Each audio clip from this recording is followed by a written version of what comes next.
this way.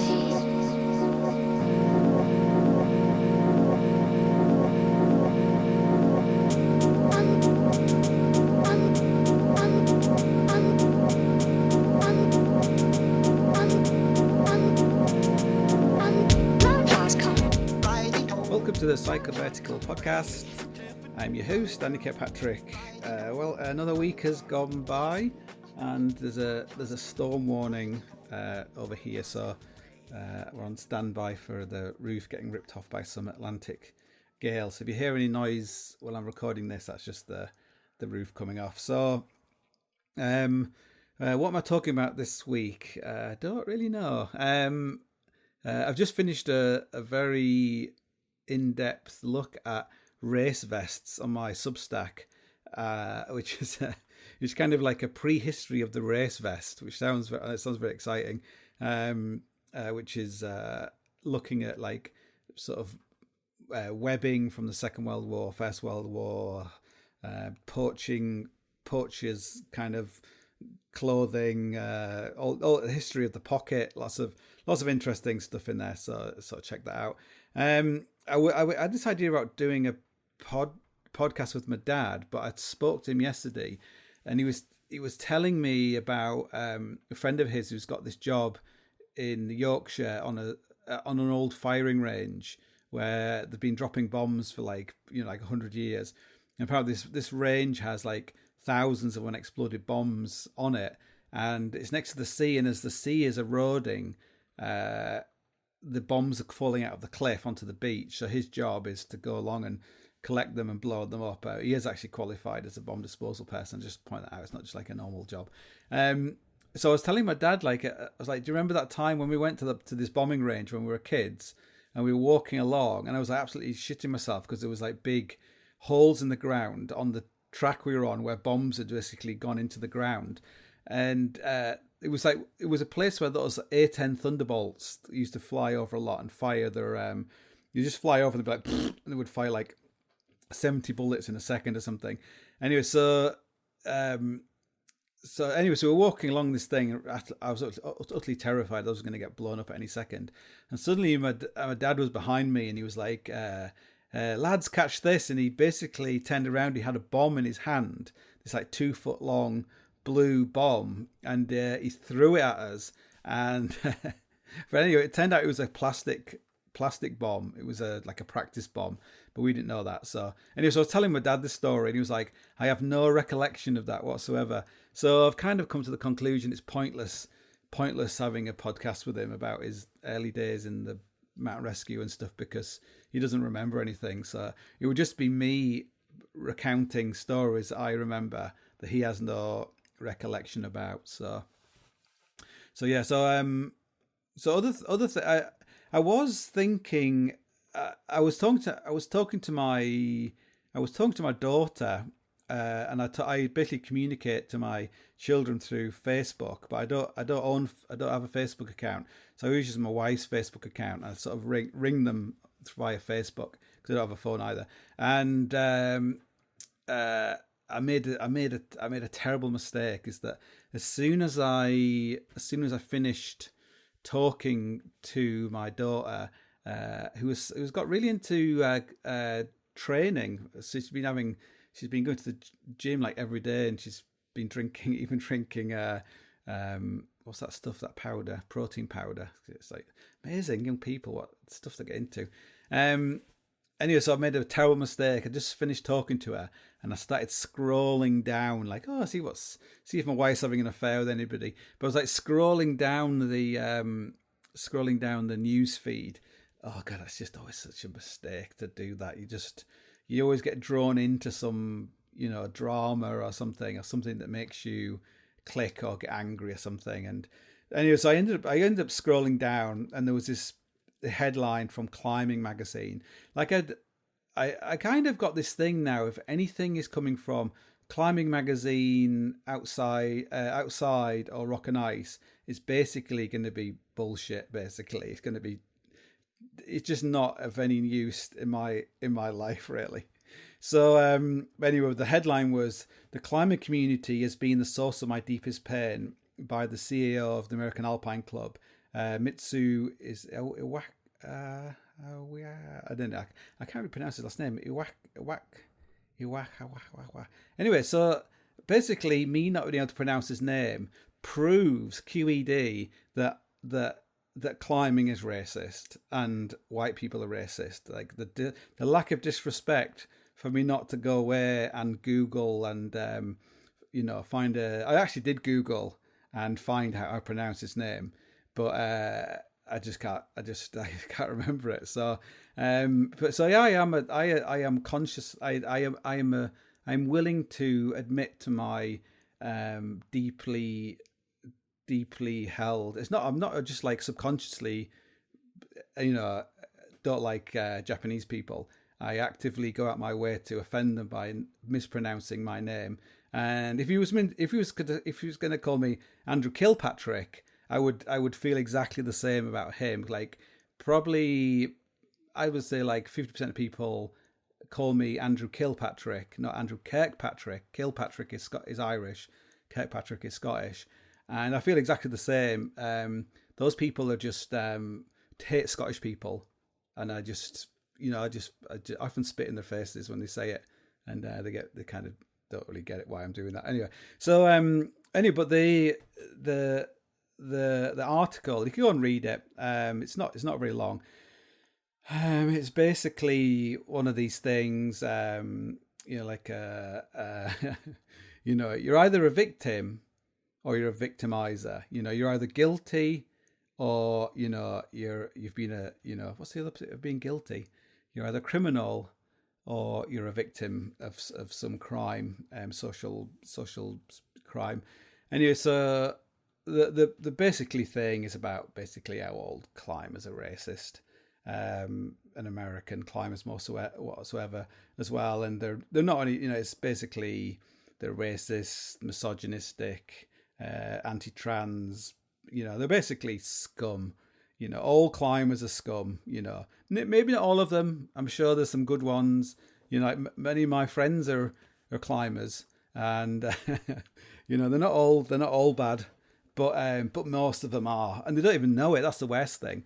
When someone says like, "Hurry up, the Japs are catching us up," like that person just deserves to be locked away, or maybe have their career. Like, to use the term Japs is not only is it offensive, it's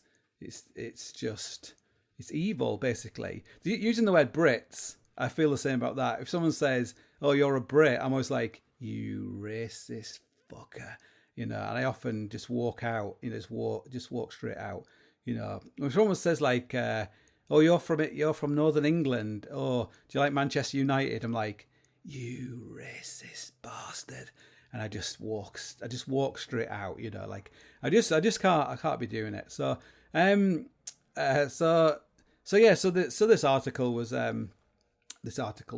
is in there. Go and read it.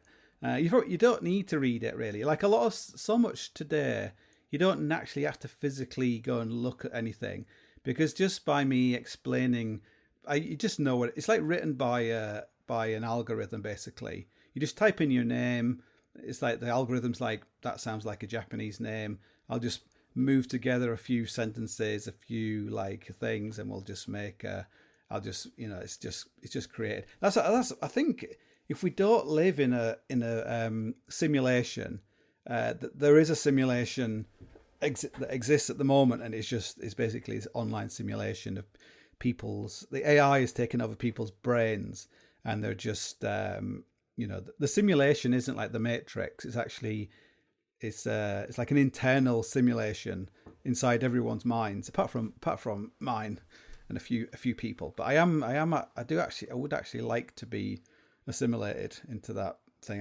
I am trying. So anyway, so I was thinking about this. I was thinking of making a response to this, but then I just thought, like, why would I bother? Because although I could make a lot of very good points that would prove that this person is just coming at everything in the wrong direction, and that the world is not as evil and people aren't as evil. Like, people are people, really. That's what they like. They're it's just the way they are. When someone says, like, if you're in Ireland and you say to a black person, where you're from, and that person was not from Nigeria, they were from Cork and they were born in Ireland, it doesn't make that person a racist. The same way as when I'm in Kenya and someone says, where you're from, like, they're not racist either. It's just what people fucking do. And if someone says to a black person in Ireland, like, these are all examples that I've heard many times, like, oh, I didn't see you walking down the street, the country lane with no street lights because you're black. That's not racism. That is actually a fact. When you're in Africa, you this thing is never drive at night. And if you drive at night, you will actually notice, if you're driving in really remote places where there's no street lighting or whatever, it's actually very hard to see someone whose skin is black in the dark. Like, I know it's science and all that shit, but it doesn't mean that person is racist who says that thing. So it's one of these, it's one of these things. I probably told this story, but I remember once when I started, like, losing my shit about the way the world was heading, this, like, 2012 or something, about the beginning of this kind of racist kind of thing. My kids started, like, joking that I was racist. And one day there was my dad's racist and all that kind of stuff. And then one day a kid was around, my brother's friend, my son's friend. And my son was like, oh, my dad's racist. And this kid was like, oh, I've got a joke for you. And he told this joke. I don't remember what it was now, but it was fucking racist. And I was like, do not ever say that joke again. That is totally out of order to say something like that. And so when you experience real racism, you know exactly what it is. And I kind of would say experience real racism several dozen times a day through social media, and I know exactly what it is, and I don't like it. And but anyway, I just cannot be asked anymore to try and push back about any of this stuff. I just do not have the time or the energy, because it is pointless. Because to my mind, like, most people their brains have been captured. They do not even know what is real and what's not real anymore, and what you would class as just human nature and all that kind of stuff. And it's pointless me wasting my time doing it when I'm just going to get, like, slated for it on Mountain Project or Reddit or something, that by trying to defend mankind of all its colors and genders, that proves that I am racist. So but a little aside to that is one analogy. One thing I was have this story where when I went to Mount Kenya, we had like most people, when they go to Kenya climbing and stuff, they basically hire someone and they're on a group or whatever, and they get driven around, and there's someone driving the car. Like in Kenya, I think it's got like about 5,000 people a year die on the roads. It's like the most dangerous roads in the world. And but we went, we like hired a car. So we had, like, for 3 months we had this car, and we just drove around in this car. Like, how we survived, I have no idea. And for some reason Vanessa drove and I didn't drive. And I don't know why that was. Can't remember now. Anyway, she just drove. We had this like Toyota Corolla or something. And I remember when we got the car, we had to pay, like, it was like 10,000 shillings or something. We had all this money, like a foot high of shillings, that we had to give to the guy when we literally just arrived, and there was a guy there. We just gave him all this money, like in the car park, and he just gave us a key for the car. And I remember saying to him, "Does this car? Is there any kind of, what happens if the car breaks down or whatever?" And he was like, "It's a Toyota." And I was like, "All right then." So we just drove off. The car did have a rough life. The whole front of it got pulled off at one point, and we had to go to a garage and get it like sort of like riveted all back on again. That's because it kind of got stuck into the sand, and Vanessa like reversed out of the sand, but the front of the car was still in the sand, so they pulled the front of the car off. And we had about we must have had 30 punctures, because when you get a puncture in Kenya, you just rock up and someone just patch the puncture, and then you just put it back on the car, and then it's, you know, I don't know if anybody ever buys a new tire in Kenya. They probably all come from Germany. They're probably all old tires from Germany or something. But you get very good at changing tires. Like I had a puncture on the motorway recently, and I was out there, got it changed. Like it was like a pit stop in a Formula One race. I was like, amazing. So the trick is, though, a lot of people don't know how to change tires. It's like a bit of a lost art. But the trick is to always loosen the bolts before you lift the car off the ground. So that's a little trick. So anyway, so when we went to Mount Kenya, we decided we would carry all our own gear up. We wouldn't get any porters. Oh, here comes the rain. Like we should really have got some porters, because, you know, like it's good for the local economy and stuff. But we decided we wouldn't for some reason, and so we had like these massive rucksacks with all our food and everything else. I think to keep the weight down, all we took lentils, flour, and that might be it. Which lentils and flour. Maybe we had some rice, lentils, flour, rice. Yeah, I think that's what we had. So it didn't actually work very well, that kind of diet. I think we got malnutrition. So anyway, so we're walking up there up to the mountain, and it takes like a day to get up to the sort of base camp of Mount Kenya is it the Tillman Hut or the Shipton Hut or something? And then the next day we kind of walked around to the other side, because we wanted to do like the traverse of Mount Kenya, which has not been done for like many decades, and now having tried it, I understand why that is, because it's not there anymore. So anyway, but as we're walking in, we had these like huge packs, like weighed an absolute ton, and anyway, so everyone, all the porters, they were like, oh, to Vanessa, like, oh, you shouldn't carry that, it's too heavy for you, and you're a woman, and you're a weak Irish woman, and all that kind of stuff. Like literally every half an hour, someone would make some comment about how she was a woman and shouldn't be carrying this heavy rucksack.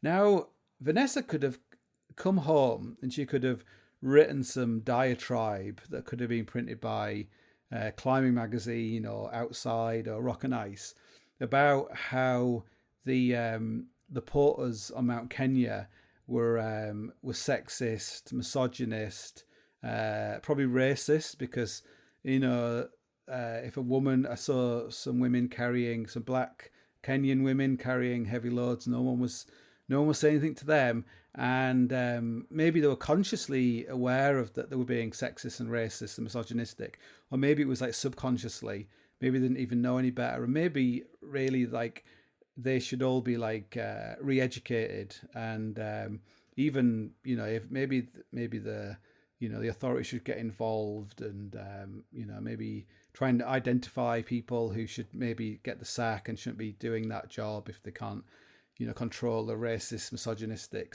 the sexist, racist kind of things. Anyway, but she didn't do that, because, you know, she's a fucking adult, and she knows that none of those people said that because they were racist or sexist or misogynistic. It's just that they don't see many women carrying massive fuck off rucksacks up that trail, and they were a mixture of concern for her because she was carrying a very heavy weight, and also probably thinking they could get some extra work carrying this, you know, carrying stuff up for her and stuff. And so it's a mixture of concern and, you know, hustling, which is like what people do in Africa. They always hustle.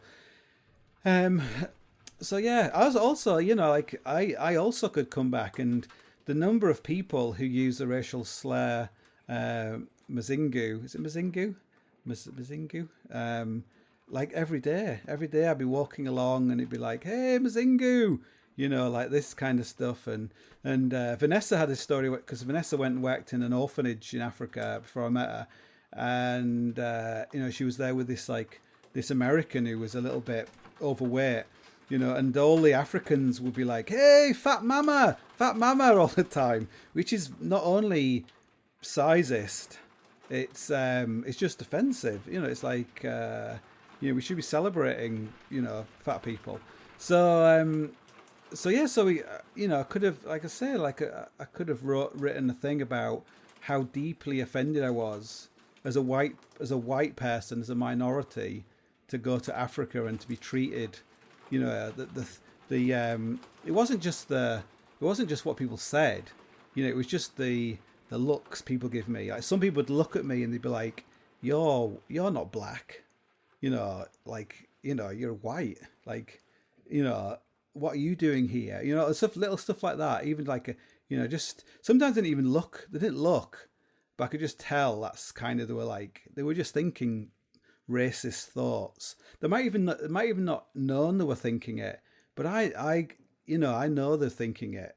Like, even the fact that they weren't thinking it, consciously not being racist, is actually a sign of being racist. Because if you weren't racist, then you will be able to be aware of having racist thoughts, and knowing that they're not racist. So it was lots of subtle things. Basically, I've never been to such a racist place as when I went to, those African countries. Apart from when I was in like those Arab countries, like that was even worse. So, or in South America, that's pretty bad as well. In fact, everywhere, France, God, don't get me started. Norway, oh my God. Sweden, that's even worse. Oh my God. In fact, pretty everywhere you go, it's just a cesspit of like intolerance, bigotry, racism, and all that kind of stuff. Like, I do think just best to stay. Like, I like it around here because everyone's the same, apart from some people are Protestants. They look at you like, can't tell if you're a Protestant or a Catholic, or maybe you're an atheist. That's even worse.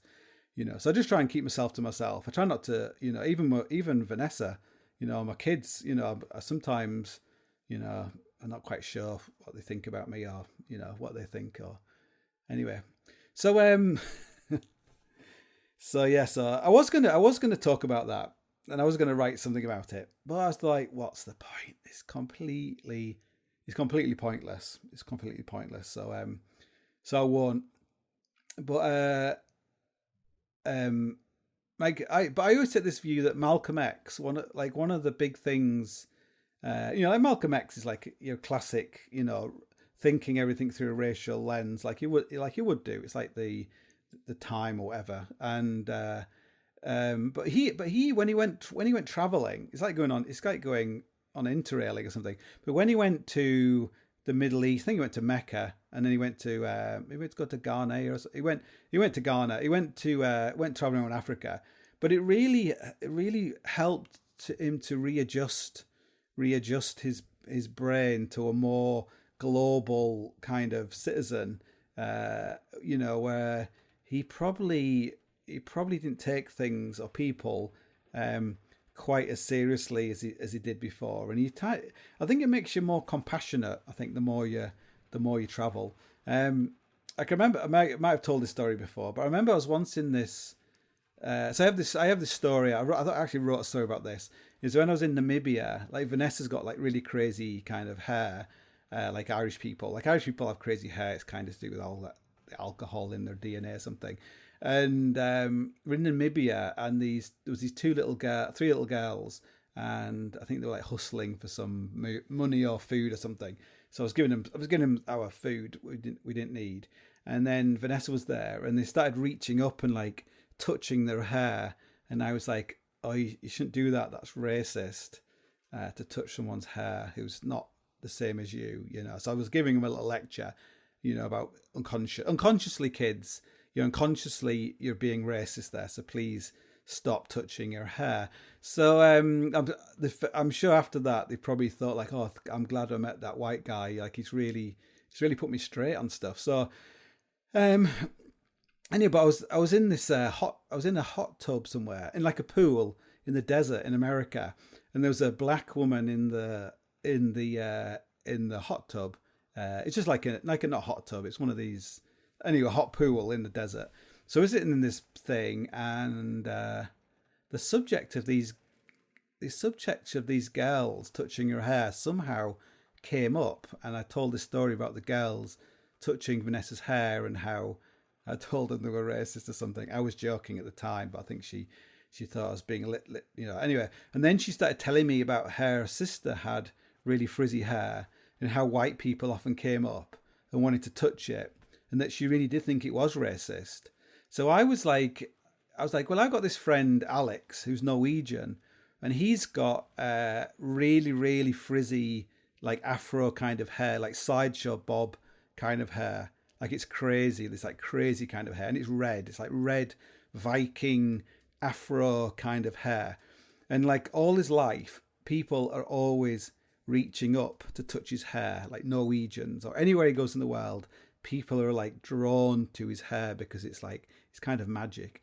And I was like, do you think when people touch his hair, they're being racist? Or do you think they're just being humans? And as I said it, like the woman's face, like this thing about people are living internalized simulation of reality. For a split second, you could see that the actual objective reality was breaking through, and then she blinked and it was gone, and she probably just wiped out the entire conversation we just had, and then we just talked about something else. So it'd be interesting. It would be interesting to. It's always interesting to talk to people who feel like they are a victim of something, a victim of sexism, racism, a victim of themselves, of their dyspraxia, dyslexia, clumsiness, fatness, whatever. Often when you try and have a conversation with them and you're trying to talk them down a little bit, if like things aren't quite so bad as you think they are, and the world's not quite as bad as you think it is, they really don't want to give it up in a way, because it's like part of their identity. Like it's what makes them special in a way, to be. I often think that's kind of.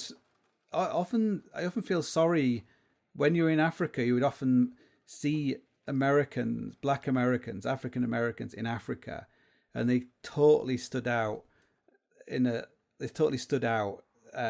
there.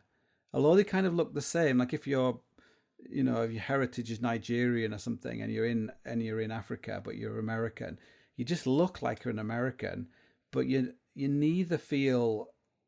Like I'm sure that if you were there, if you lived there long enough, you would start feeling this racist thing coming from other Africans who would treat you differently because you're not like them, like you are an American. It'd be quite an interesting kind of experiment. But people, I think it's really important for people to feel like the underdog or whatever, unless it's real. Like if you're really dealing with someone with real misogyny, real racism, real hate, all that kind of real bigotry, then that's not something you wanna be dealing with or hold on to. So yeah. So what's that got to do with climbing? Nothing at all, I guess. But yeah. I can't really add any more to that really. I think I should just probably finish this podcast and do something else. So yes, I apologize if this podcast is a little bit shorter, and I don't apologize if it was offensive. Like if you're offended, then why really? Why? And get out, go traveling, go see the world, and get over yourself, and I guess peace, Namaste, whatever they say. Was it Namaste? Anyway, so these views are all my own, and I do apologise if I upset anybody. And if you ring this number, there will be a helpline which will be able to sort of talk you down, and and all that kind of stuff. So until next week, goodbye.